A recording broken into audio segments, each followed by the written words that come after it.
Good morning everyone. Today we will continue our third chapter senses and sampling method. ठीक है, हम जो sample है वो किस प्रकार से चुने जाते हैं वो मेथड कर रहे थे. उसके हम 2 मेथड ऑलरेडी कर चुके हैं. आज हम इसका थर्ड मेथड करेंगे, स्ट्रेटिफाइड और मिक्स्ड सैम्पलिंग, स्तरित या मिश्रित प्रतिदर्श.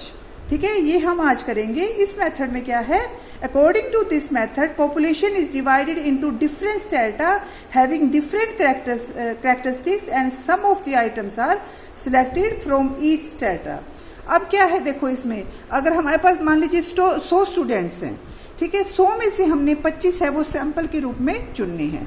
तो एक तो ये तरीका है कि हम 100 में से सीधा 25 को चुन लेते हैं. लेकिन इस जो ये वाला मेथड है मिश्रित प्रतिदर्श या मिक्स्ड सैम्पलिंग, इसमें हम क्या करते हैं, स्टूडेंट्स को अलग अलग सब्जेक्ट वाइज डिवाइड कर देते हैं. जैसे हिंदी के अलग कर दिए, इंग्लिश के अलग कर दिए, मैथ के अलग कर दिए. ठीक है, इस तरह से 20-20 स्टूडेंट्स है, मान लीजिए हर एक सब्जेक्ट में है, तो वो अलग कर दिए. उसके बाद हर सब्जेक्ट के बच्चों को हम उठाते हैं. जैसे 5 है वो हिंदी में से चुन लिए, 5 है वो इंग्लिश में से चुन लिए, 5 है वो मैथ्स में से चुन लिए. ठीक है, इस तरह से हर तरह के बच्चे हैं उनका सैंपल हमारे पास तैयार हो जाता है. इस तरह सभी विशेषताओं वाली इकाइयां हैं हमारे पास आ जाती हैं और उसके बारे में हम फिर डाटा कलेक्ट कर लेते हैं. तो इसको हम कहते हैं मिक्स्ड सैम्पलिंग, जिसमें अलग अलग विशेषताओं वाली पहले इकाइयों को अलग किया जाता है, फिर हर में से 5 या 10 जितने भी हमें चुनने हैं वो चुन लिए जाते हैं. तो इस विधि को हम क्या कहते हैं, मिक्स्ड सैम्पलिंग कहते हैं. अब है इसके गुण कौन कौन से हैं, मेरिट्स कौन कौन से हैं. इस विधि में इकाइयों के अधिक प्रतिनिधित्व की संभावना होती है. अब देखो हम हर एक विशेषताओं वाले में से चुन रहे हैं, तो जो हम सैंपल चुनेंगे वो सबको रिप्रेजेंट करेंगी. Second is on the basis of diverse characteristics of the population A comparative analysis of data become possible. हम कंपैरिजन कर सकते हैं, इसमें तुलनात्मक अध्ययन है वो संभव हो जाता है. And the third is this method of sampling offer reliable as well as meaningful. इससे क्या होगा, हमारा जो निष्कर्ष निकलेगा वो विश्वसनीय होगा. ठीक है, और अर्थपूर्ण परिणाम देगा वो. तो ये इसकी विधि है, ये काफी विश्वसनीय विधि है. अब है इसके डीमेरिट्स. डीमेरिट्स कौन कौन सी हैं, this method is suitable only when there is complete knowledge about the diverse characteristics. ठीक है, देखो ये मैंने बेटा आपको जो एग्जाम्पल दिया है वो हमारे स्कूल का है, छोटा सा एग्जाम्पल है. ठीक है, लेकिन अगर पूरी पॉपुलेशन को हमें डिवाइड करना हो उनकी कैरेक्टरिस्टिक्स के हिसाब से, ठीक है, तो ये थोड़ा सा मुश्किल होगा. इसके लिए हमें क्या है, स्पेशलिस्ट की जरूरत पड़ती है. हर एक व्यक्ति है वो ये काम नहीं कर सकता. सेकंड है इसमें, there is a possibility of bias at the time of classification of the population into different strata. ये पॉसिबल है कि जो हमने सैंपल लिया है उसमें पार्शियलिटी हो गई हो. अगर उसमें पार्शियलिटी होती है तो फिर हमारा जो कंक्लूजन है वो सही नहीं निकलेगा. When the size of population is already small, it may be difficult to further divide into smaller parts. अगर हमारा पहले ही बहुत छोटा आकार है जनसंख्या का या पॉपुलेशन का और उसको हम डिवाइड करते हैं, फिर उसमें से सैंपल चुनते हैं, तो ये हमारे लिए बहुत मुश्किल हो जाएगा. तो वहाँ पर ये विधि उपयुक्त नहीं रहेगी. आपका नेक्स्ट मेथड है सिस्टमैटिक सैंपलिंग या व्यवस्थित प्रतिदर्श.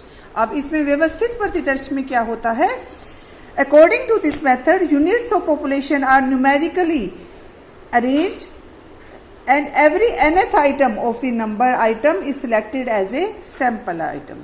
इसमें हम क्या करते हैं, हम मान लीजिए 100 विद्यार्थी हैं हमारे पास, जो पॉपुलेशन है वो 100 की है, तो हम उसको नंबर वाइज लिख लेते हैं, सीरियल नंबर वाइज.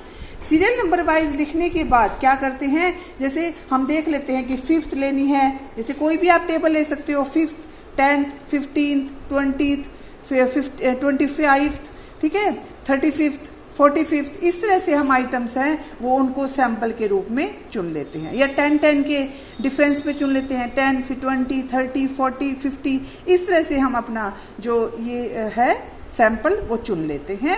इसमें सिंपल है, पहले सीरियल नंबर लिखो और फिर है किसी भी हिसाब से 5th या 10th या 28th, जितनी भी आपको चुननी है उसके हिसाब से आप चुन सकते हो. अब है इसके गुण कौन कौन से हैं. This is very simple method, बहुत सिंपल मेथड है. सैंपल इज इजीली डिटरमाइंड, आराम से इसमें सैंपल चुने जा सकते हैं, पक्षपात की संभावना कम होती है, इसमें जो पर्सनल बायस है वो पॉसिबल नहीं है। अब इसमें कुछ अवगुण भी हैं। अवगुण क्या है इसमें कि जैसे हमने पहले किया था कि कुछ बहुत इंपॉर्टेंट इकाइयां होती हैं, उनको चुना जाना आवश्यक होता है, तो हो सकता है कि वो इकाइयां सैंपल में चुनने से रह जाएं, ठीक है, और सबको समान अवसर नहीं मिलेगा इसमें। अब जो 5th, 10th, 15th इन नंबर पे आएगी उन्हीं को चुना जाएगा, तो सभी के समान चुने जाने का अवसर नहीं होता। और अगर विशेषताएं समान हैं, अगर आपने सारी चुनी हैं, जो मान लीजिए 25 आइटम चुन लिया आपने 100 में से, ठीक है, वो हो सकता है वो सारी एक जैसी हों, जबकि क्या होना चाहिए कि अलग अलग विशेषताओं वाली होनी चाहिए। तो अगर वो समान विशेषताओं वाली हैं तो भी हमारा निष्कर्ष है वो सही नहीं होगा। And our 5th method is quota sampling. Quota sampling क्या होती है? In this method population is divided into different groups or classes according to different characteristics of the population, ठीक है। इसमें जैसे हमने पहले किया था मिश्रित प्रतिदर्श या मिक्स्ड सैम्पलिंग, कि उसको अलग अलग इकाइयों के हिसाब से बांट लेते हैं, ठीक है, और उसके बाद क्या करते हैं, जितना हमें चुनना होता है हम अपनी मर्जी से, ठीक है, उनको चुन लेते हैं, हमारी मर्जी होती है, और इसमें हर एक इकाई के चुने जाने के समान अवसर होते हैं।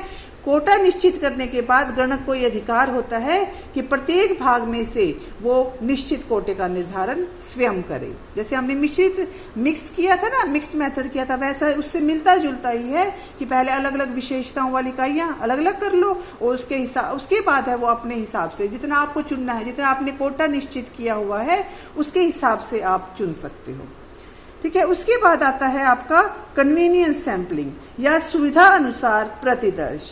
इसमें क्या होता है, ये बहुत इजी मेथड है, ठीक है। इसमें जैसे आप किसी स्कूल के बारे में जानना चाहते हैं या किसी कॉलेज के बारे में जानना चाहते हैं, ठीक है, आप उसमें वहां का प्रोस्पेक्टस लेंगे, ठीक है, उसमें टीचर्स की, अगर आपको किसी टीचर से मिलना है तो आप उसमें देख लेंगे कि कौन सा टीचर है, वो किस सब्जेक्ट का है, ठीक है, और उससे फिर आप संपर्क कर सकते हैं, उनसे आप मिल सकते हैं। ये विधि है वो बहुत कम खर्चीली है और बहुत सरल विधि है ये, ठीक है। जैसे कॉलेज का, आपको किसी टीचर से मिलना है, कॉलेज का प्रोस्पेक्टस लिया, इंग्लिश के टीचर से मिलना चाहते हैं आप, ठीक है, तो आप देखेंगे प्रोस्पेक्टस में कि इंग्लिश का कौन सा टीचर है, ठीक है, आप उसे जाकर मिल सकते हैं फिर। और परंतु अवैज्ञानिक और अविश्वसनीय है ये, इससे हर एक तरह के डाटा के बारे में हम जानकारी प्राप्त नहीं कर सकते। अब है रिलायबिलिटी ऑफ सैम्पलिंग डाटा, कि हम कितना विश्वास कर सकते हैं, जो हमने प्रतिदर्श जो विधि अपनाते हैं हम, सैम्पलिंग मेथड, हमने सैंपल को चुनने की भी अलग अलग विधियां की हैं, हम उस पर कितना विश्वास कर सकते हैं, ये बेटा कुछ बातों पर डिपेंड करती है। इसमें फर्स्ट ऑफ ऑल है साइज ऑफ सैंपल, कि हमारे सैंपल का आकार है वो कितना है। मैंने आपको बताया था कि सैंपल का आकार है वो ना तो बहुत ज्यादा बड़ा होना चाहिए, ना ही बहुत ज्यादा छोटा होना चाहिए। अगर बहुत ज्यादा बड़ा है या बहुत ज्यादा छोटा है तो आपके निष्कर्ष है वो गलत हो जाएंगे। फिर है मेथड ऑफ सैंपलिंग, कि आपने कौन सी विधि चुनी है सैंपल को चुनने की। हमने कई 4-5 मेथड किए हैं ना, तो कुछ विधि हैं वो बहुत सही विधि हैं, जो रिप्रेजेंट करती हैं, प्रतिनिधित्व करती हैं पूरे पॉपुलेशन का। तो अगर आपने वो मेथड चुना है तो आपके जो निष्कर्ष है वो विश्वसनीय होंगे। फिर है बायस ऑफ कोरेस्पोंडेंट्स एंड एन्यूमरेटर्स, अगर जो सूचक हैं या आपको इन्फॉर्मेशन देने वाले हैं, अगर वो किसी तरह की पक्षपात कर देते हैं तो आपके जो डाटा है वो विश्वसनीय नहीं रहेंगे और आपका कंक्लूजन है वो भी विश्वसनीय नहीं रहेगा। फिर है ट्रेनिंग ऑफ एन्यूमरेटर्स या प्रगणकों का प्रशिक्षण, ठीक है। अब यदि आपने जिसको डाटा कलेक्ट करने के लिए भेजा है वो ज्यादा प्रशिक्षित नहीं है, उसको डाटा कलेक्ट करने नहीं आता, ये सैंपल चुनना नहीं आता, दे आर नॉट स्पेशलिस्ट, तो आपका जो ये विधि है वो गलत हो जाएगी, आपका निष्कर्ष गलत हो जाएगा, इन्वेस्टिगेशन है वो गलत हो जाएगा, ठीक है। तो ये चीजें हैं वो ध्यान रखनी चाहिए, ये size of sample, method of sample, bias of correspondents and training of enumerators. अब है जनगणना विधि कर ली बेटा आपने पूरी, सेंसिस और सैंपल मेथड आप दोनों कर चुके हो, तो इनमें अंतर आप आराम से अंतर कर सकते हो। सबसे पहले इसमें क्या अंतर है, क्षेत्र का, ठीक है। जो जनगणना विधि है उसमें विस्तृत क्षेत्र लिया जाता है और जो सैंपलिंग मेथड है उसमें छोटा मेथड लिया जाता है, छोटा एरिया लिया जाता है, ठीक है। नेक्स्ट है सुटेबिलिटी। सुटेबिलिटी में क्या होता है, सेंसिस मेथड है वो सुटेबल कब रहता है, जब जहां पर हमें एरिया स्मॉल मिलता है या जहां पर ज्यादा हमें विश्वसनीय आंकड़ों की जरूरत होती है, ठीक है। और इसके विपरीत सैम्पलिंग मेथड कहाँ उपयुक्त रहता है, जहां पर क्षेत्र बड़ा हो। शुद्धता, जो जनगणना विधि से जो हमें आंकड़े प्राप्त होते हैं वो ज़्यादा विश्वसनीय होते हैं, ज़्यादा शुद्ध होते हैं, और जबकि जो सैम्पलिंग मेथड से हमें जो डाटा मिलते हैं वो उन पर बहुत ज़्यादा विश्वसनीय नहीं होते। लागत है, समय है, ये किस पर ज़्यादा खर्च होता है, सेंसिस मेथड में। जनगणना विधि में ये जो समय है, मेहनत है, पैसा है, वो ज़्यादा खर्च होता है, और सैम्पलिंग मेथड में कम खर्च होता है। फिर है नेचर ऑफ आइटम्स। जो जनगणना विधि है उसमें अलग अलग तरह की आइटम होती है, तो हम वहां पर सेंसिस मेथड यूज करते हैं जहां पर प्रतिदर्श चुनना संभव ना हो। और सैम्पलिंग मेथड में क्या होता है, यदि सैम्पलिंग मेथड में एक ही तरह के जो आंकड़े हैं वो होने चाहिए, ज्यादा डाइवर्सिटी नहीं होनी चाहिए, तो वहां पर कौन सी विधि उपयुक्त रहती है, प्रतिदर्श विधि। सत्यता की जांच या वेरिफिकेशन है वो सेंसिस मेथड में पॉसिबल नहीं है, ठीक है, जबकि सैम्पलिंग मेथड में हम दोबारा से जांच भी कर सकते हैं, ठीक है। तो ये बेटा आपको सारे क्वेश्चंस है वो लर्न करने हैं और अपनी नोटबुक में लिखने भी हैं। ओके।